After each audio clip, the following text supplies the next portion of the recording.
table ronde négoce est intéressant dans le sens où cela permet d'échanger avec des acteurs majeurs de la profession, que ce soit sur le marché de la distribution, fournisseurs, ou je dirais dans l'environnement de nos métiers.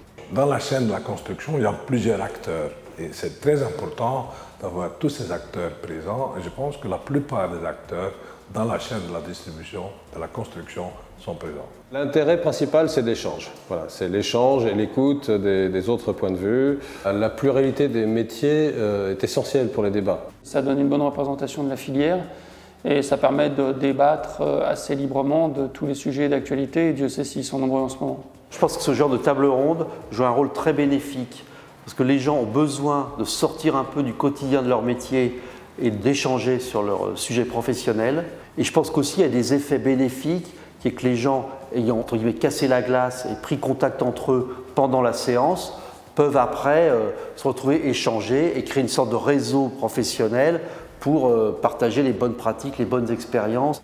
Ce qui est intéressant, c'est d'entendre aussi l'avis des hommes politiques, des spécialistes sur les sujets. Ça enrichit en fait le débat, ça nous permet d'avoir des bases, des idées, à nous ensuite de redescendre de la manière la plus efficace au niveau de nos enseignes.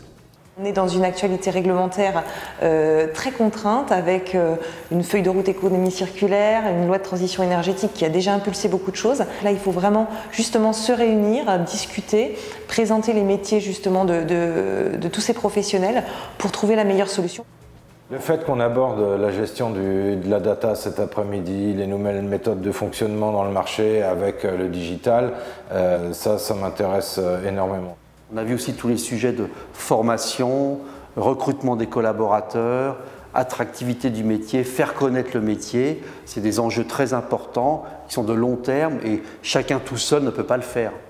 Marie-Josée fait réagir les gens, elle essaye d'être hétéroclite, donc d'avoir des avis très différents et surtout de faire le tour de la question. Ça c'est pas mal, c'est ce qui met de la vie dans le débat. Oui. Il y a une actualité tellement riche qu'il faut en permanence mettre à jour ces informations, qu'il faut se tenir au courant des évolutions. Je pense qu'il faut aussi écouter des propos qui peuvent être contradictoires. On n'est pas forcément tous d'accord et c'est normal. Le principal, c'est qu'au fond, ça fasse avancer les choses. C'est unique et je félicite Bricoman pour ça parce que, premièrement, rassembler un tel groupe de gens quand même importants et les faire discuter et les faire rester, c'est une première pour moi. C'était la 4e table ronde. Alors je suis particulièrement satisfaite parce que franchement cette table ronde signe notre reconnaissance par le marché du négoce. Les débats du matin concernaient la conjoncture, la transition énergétique, la récupération des déchets, enfin toutes les problématiques législatives.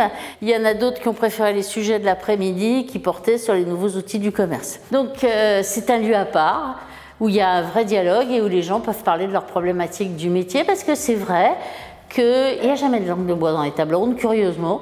Et je vous dis à bientôt dans nos colonnes puisqu'elle paraîtra dans notre numéro de novembre.